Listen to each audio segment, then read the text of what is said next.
Assalamualaikum warahmatullahi wabarakatuh. Lawani gotalala me sen jolen tenya arsi khesa illi hararge khesa inama nama arab sukan. Nama arab sukun nama ala fi abbatu me biyaya. Nama yaro biya jirulli hala fi abba chafa kutawu namuni beitani abosin beha atiganda khenya hala fi abba khetifun tolli enyuf tolta asirra fan banta jani walitti himu dandagaru. Nama arab su nama naga qabu miti. nama arab su nama haadha fi abbaatu maal dhufeetu asir gubbaa nama arrabsaa nama hayyuu gudguddaa waa'ee khadiir irratti khadiir kuni beekumsaa waa balleessu jira wallaalaa miti isin fuutanii nama qabsaawaa gootanii ol fuutanii jooritti as dhiyeessu jechuun balaa biraati yaadataa Junayd khadiir eega gaafa ati ilkeetti dhaabde joohar irra arsii irra takka irraan buune beesaayya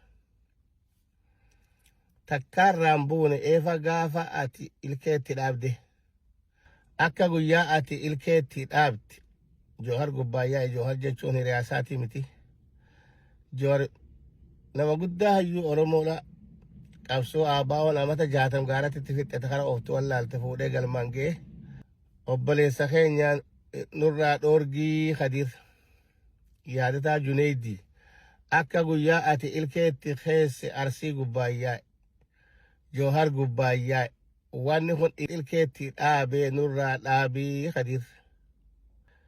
khadiir nagaan keessaa caccabxuudha kan nagaan rabbi isaa faarsaa tasbii qalaa godhaa urgaawaa ture khadiir urgaawaa mi'aawaa nama hundi bakka namni dhaabbatu bakka inni dhaabbatu namni cufti argu jechuudha ilkeen kuchiiftee jecha nu harka sanifu ati ilkee dhaabuu keetiif galatoomi garuu si dur arrabsaan turre ilkee san dura khadiir nama takka tuqutti jiru ani fi tiyyaan dhageenyaan koo kabira dhageessan hin beeku ani fi hin dhageenye achii asii belbelli khadiiree fi jaawwee keenya kiiloo takkaratti hin deddeemuun keessan xaasaa bira jawween isinin kana moggaa dhaabuun hin malle akkami kana moggaa dhaabdan kana bira maa fiddaniiyu nun namni sirbu duraan illee rabbi biratti illee gatii qabatti hin beeynu namni sirbu oromoo dubbatuma hanga tokko jenna waan oromoo haajee jennuuf jenna malee rabbi biratti illee sirbi waan nama ibidda nama geessa malee qajeelloo jannata namaa fiduun hin qabu sirba isaatii miti qawween aabaa'otu biyya sana hin bilisoomsine namni biyya namni kun hiriyaa teessanii miti addunyaan faranjiitun joohar har'a addunyaan karam deemti yoo isa gaafatan Iraan garam deemti Suuriyaan garam deemti Afrikaa kana keessaa biyyi lolli yoo ta'e kara waan inni bisan dhaggeeffatee itti fayyadamaniir baali boo foon harree rabbi sin godhe foon harree gaaratti fana daaraa keessa malee ciisu jedhani foon harree rabbi naman godhini hawaasa keenya rabbi nama kanaa isinii kan itti fadhaadha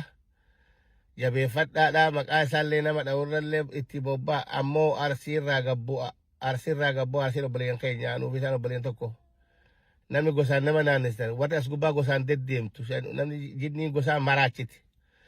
warra jidniin gosaan maraachiti hawaasa irraa gabbu'aa wal nu nyaachisina hawaasa keenya rabbi isin uume sodaadhu rabbi illee nurraa isin haa dhoorgu. Assalamu alaikum warahmatullahi wabarakatuh.